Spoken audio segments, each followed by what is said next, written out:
Hi student, how are you. एक बार फिर से मैथ्स के चैप्टर में हम मिल रहे हैं। अभी तक हमने लास्ट में जो पूरा किया है वो लाइन्स एंड एंगल हमारा टॉपिक था, वो चैप्टर ख़त्म कर लिया है। उसमें जो भी सम है उसकी प्रैक्टिस आप अच्छे से कर लो। जिनके पास प्रैक्टिस बुक है वो प्रैक्टिस बुक में से भी और सम अगर प्रैक्टिस करना चाहे तो कर सकते हैं अपने तरीके से। लेकिन सबसे पहले एनसीईआरटी आपको अच्छे से करनी है, क्योंकि वो आपका बेस है। अगर आपने एनसीईआरटी अच्छे से कर ली है तो आपके फंडामेंटल्स अच्छे हैं और बेसिक आपने समझ लिया है, तो फिर आप उसके लिए प्रैक्टिस भी कर सकते हो। फिर आप प्रैक्टिस के लिए जाओ। अब यहाँ पे आज हम एक नया चैप्टर अपना शुरू कर रहे हैं, चैप्टर नंबर 3, जो नाम है उसका कोऑर्डिनेट ज्योमेट्री।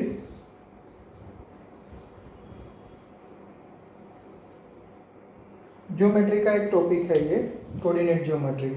छोटा सा टॉपिक है और चैप्टर नंबर है 3। तो शुरू करते हैं उसके कॉन्सेप्ट से कि उसमें हम कौन सी चीज़ पढ़ने जा रहे हैं और वहाँ पे क्या बात आपको समझनी है, ताकि आपको कोऑर्डिनेट ज्योमेट्री जो है वो अच्छे से माइंड में पता चल जाए। उसके लिए उसका कॉन्सेप्ट जो है वो आपको अच्छे से समझना है।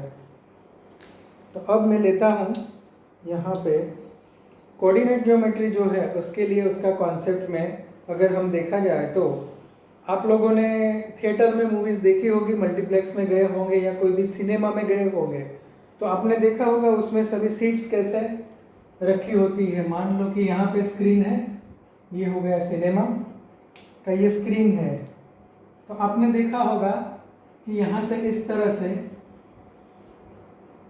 यहाँ पे इस तरह से सीटिंग अरेंजमेंट होती है, ठीक है।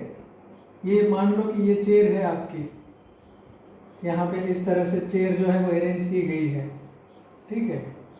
ये सिनेमा हॉल जो है उसकी चेयर यहाँ इस तरह से दी गई है। आपको समझाने के लिए मैं यहाँ पे सिर्फ 2 ही लाइन बना रहा हूँ। यहाँ पे सिनेमा जो है उसकी चेयर्स रखी है अलग अलग, ठीक है। ये इसलिए चेयर्स रखी है यहाँ पे, ये सब चेयर्स है सिनेमा हॉल में। यहाँ पे स्क्रीन है, यहाँ से पिक्चर आपको स्क्रीन पे दिखती है और सब लोग बैठे होते हैं। यहाँ पे ये बहुत सारा लंबा होता है और बहुत सारी चेयर्स होती है, ठीक है आगे, लेकिन वो मैंने दर्शाया नहीं है। तो इसमें आप देख सकते हो कि यहाँ पे जो अरेंजमेंट की है वो एक खास डिज़ाइन पे की है। और अगर मान लो कि ये सिनेमा जो है उसका लास्ट में एंड पार्ट जो उसका वॉल है वो यहाँ पे है, ठीक है। अगर ये वॉल यहाँ पे है तो ये वॉल से ये सीट्स जो है वो एक निश्चित दूरी पे अरेंज की गई है, ठीक है।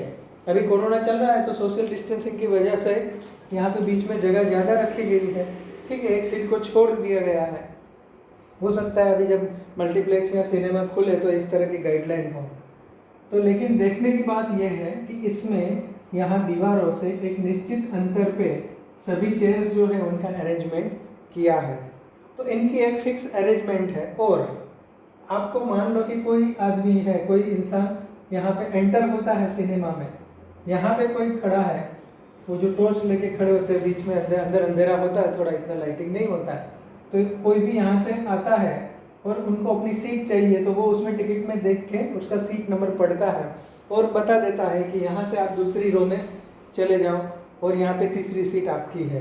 तो वो हिसाब से जहाँ से दर्शाया है वो रो में वो चला जाएगा और जहाँ से उन्होंने जो नंबर बताया वहाँ तक वो पहुँच गया। तो इसके लिए उन्होंने कुछ लोकेशन मार्क किया, कुछ चीज़ों का यूज़ किया, जैसे कि दूसरी रो में आप चले जाओ और तीसरी सीट से लेके आप चौथी सीट आपकी है, तीसरी और चौथी अगर 2 सीट्स है तो इस तरह से वो आपको दर्शाता है। तो ये कोऑर्डिनेट ज्योमेट्री जो है उसमें आपको यही चीज़ों का यूज़ करना होता है। इसके लिए और एक एग्जांपल मैं आपको बताऊं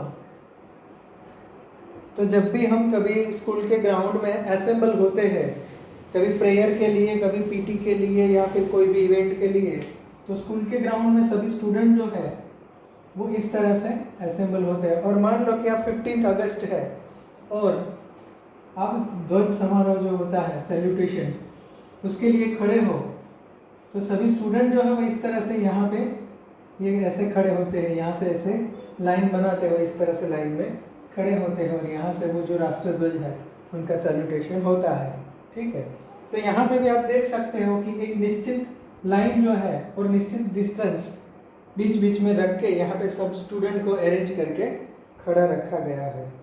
तो ये जो चीज़ है यही इनका स्टडी करना है, वही है आपका टॉपिक कोऑर्डिनेट ज्योमेट्री। और ये कोऑर्डिनेट ज्योमेट्री जो है बिल्कुल आसान टॉपिक है, लेकिन कुछ बेसिक चीज़ों को आपको ध्यान में रखना है, और ये आगे भी आपको 10th में भी काम आएगा। और बहुत सारे दूसरे एप्लीकेशंस जैसे कि फिज़िक्स जो है उसमें भी आपको ये काम आता है, क्योंकि उसमें भी ग्राफ जो आप ड्रॉ करते हो वो ग्राफ आपको यही कोऑर्डिनेट ज्योमेट्री का फंडामेंटल यूज़ करके ही करना होता है। तो कोऑर्डिनेट ज्योमेट्री में हम ये चीज़ों को स्टडी करेंगे।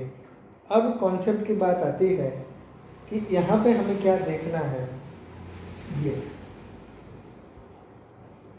सीधा हम पहला क्वेश्चन जो है आपका एक्सरसाइज का वहीं से शुरू करें तो आपको और क्लियर हो जाएगा। क्वेश्चन पहला है, how will you describe the position of a table lamp on your study table to another person. आपके पास एक स्टडी टेबल है, उसके ऊपर एक टेबल लैंप रखा है कि कभी लाइट जो है वो थोड़ी कम हो तो आप वो यूज़ करके पढ़ सकते हो। किसी और को आपको वो दर्शाना है, उसका लोकेशन दर्शाना है, वो कहाँ पे है, तो आप उसको कैसे डिस्क्राइब करोगे वो हम समझते हैं। चलो यहाँ पे मान लेते हैं कि ये आपका स्टडी टेबल का टॉप है, ये टॉप सरफेस है। स्टडी टेबल जो है आपका ये इसका टॉप है, और टेबल लैंप जो है वो आपने कहाँ पे, यहीं पे कहीं रखा है, ठीक है।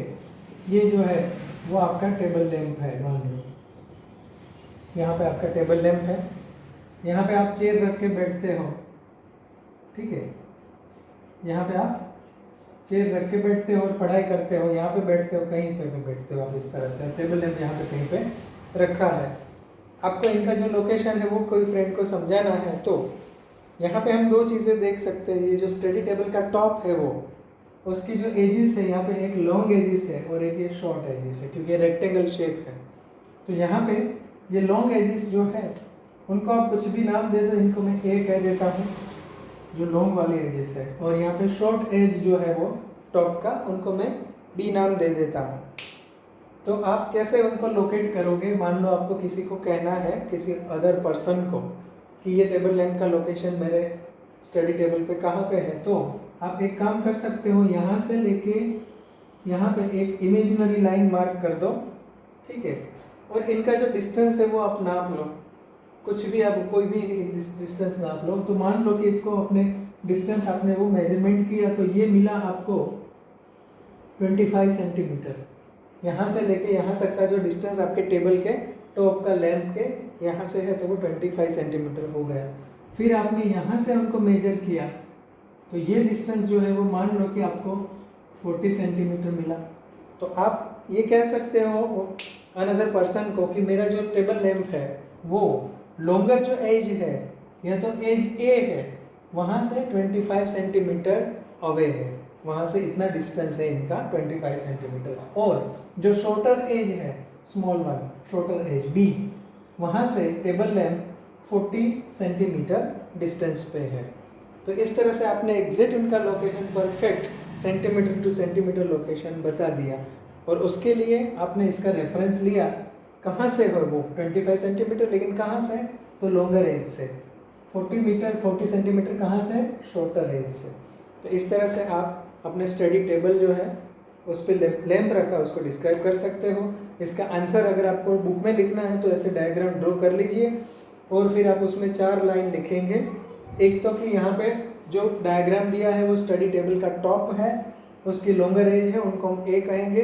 We will consider the longer edge as A and we will consider the shorter edge of the table as A B, and we will inform to the another person that the table lamp location from the longer edge or from the A edge is 25 centimeter, and from the shorter edge or from the B edge it is 40 centimeter far or 40 centimeter distance। बस इतना ही answer आपको इनका लिखना है आपकी book में। Next question लेते हैं जो आपकी एक्सरसाइज नंबर 3.1 में दिया है। तो इसमें थोड़ा डिस्क्रिप्शन है तो हम देख लेते हैं। City has a 2 main road which cross each other at the centre of the city. This 2 roads are along the north-south direction and east-west direction. All the other streets of the city run parallel to the roads and are 20 meter apart. There are 5 streets in each direction. Using 1 centimeter is equal to 200 meter. Draw a model of the city on your notebook. Represent the road street by the single line. तो इनको आपको describe करना है. तो सबसे पहले जो detail दी है वही डिटेल को हम यहाँ पे लेते हैं कि एक सिटी जो है वो 2 रोड मेन रोड है इनका. तो ये हो गया आपका पहला मेन रोड और यहाँ पे मैंने ले लिया दूसरा मेन रोड. ये दोनों मेन रोड है सिटी का. ठीक है. जो यहाँ पे मिलता है वहाँ से सिटी शुरू होता है. यहाँ से ये प्रॉपर सिटी यहाँ से है और ये इनका एक रोड है और ये दूसरा रोड है इनका. और कहा है कि इनको डायरेक्शन भी दिखाना है तो डायरेक्शन दे देते हैं. इनको नॉर्थ ले लेते हैं. अगर वो नॉर्थ है तो यहाँ पे साउथ होगा और यहाँ पे तो फिर ईस्ट होगा और यहाँ पे होगा वेस्ट. ठीक है. चलो मैं देख लेता हूँ कि वीडियो में ये सब डायरेक्शन एकमेंट हो जाते हैं कि नहीं.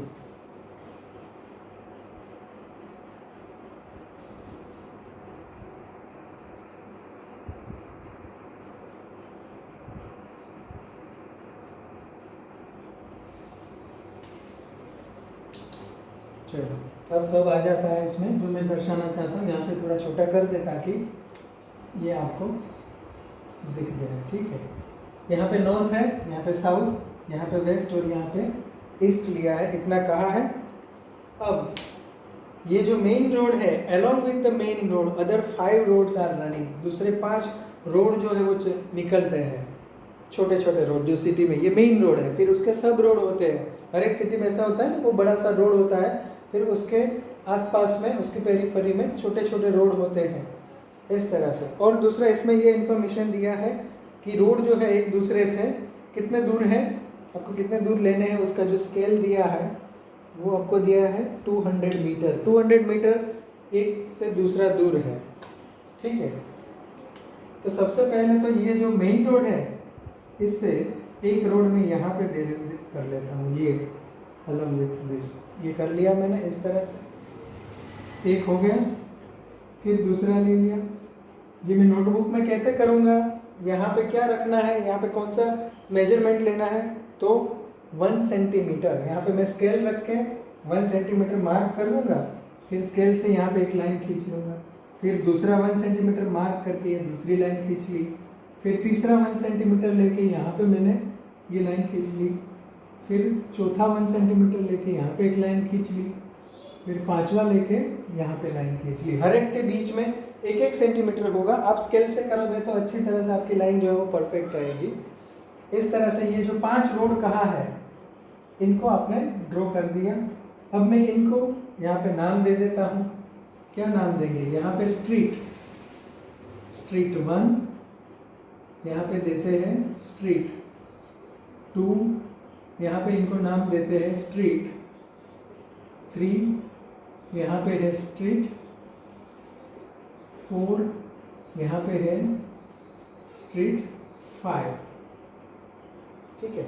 इस तरह से 5 रोड आपने बना लिए. और 1 सेंटीमीटर मतलब 200 मीटर मतलब एक्चुअल में ये सिटी में रोड होंगे तो ये 200 मीटर की दूरी के बाद आते होंगे. इस तरह से आपने रोड बनाया. तो और भी एक तरीका है. यहाँ से लेके मैं यहाँ तक का 1 सेंटीमीटर ले लेता हूँ और यहाँ पे भी एक रोड बना देता.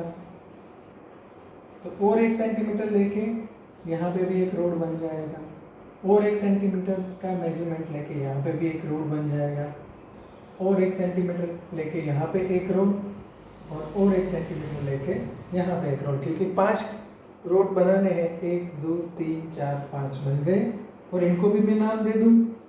यहाँ पे कोई भी नाम दे सकता हूँ मैं. स्ट्रीट 1, यहाँ पे स्ट्रीट 2, यहाँ पे स्ट्रीट नंबर 3, यहाँ पे आता है स्ट्रीट नंबर 4 और यहाँ पे देखोगे स्ट्रीट नंबर 5.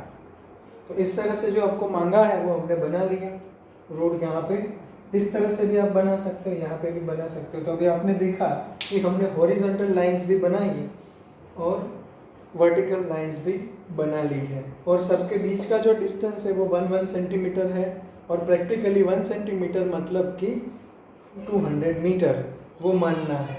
ठीक है, इस तरह से आपने अगले स्टैंडर्ड में भी ये पढ़ा था ग्राफ में। ठीक है, स्केल लेने के लिए तो यहाँ पे स्केल भी दे दिया है।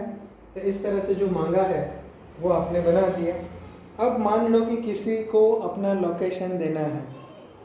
ठीक है, तो लोकेशन किसी को कहना है, मान लो किसी का घर जो है वो कहाँ से नज़दीक पड़ता है। मान लो कि यहाँ पे किसी का घर है, ये सिर्फ आपके नॉलेज के लिए है, ये आपको सम में आंसर देने की ज़रूरत नहीं है, सम का ये आंसर हो गया है, इतना ही दर्शाना है आपको, ये बनाने के लिए कहा था।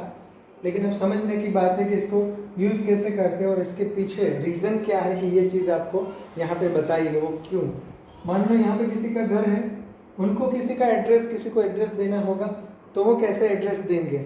वो ऐसे एड्रेस देंगे कि आपको ईस्ट जो है ना, चलो मैं कहाँ यहाँ पे ही लिख लेता हूँ, यहाँ पे लिख लेता हूँ ताकि आपको दिखे।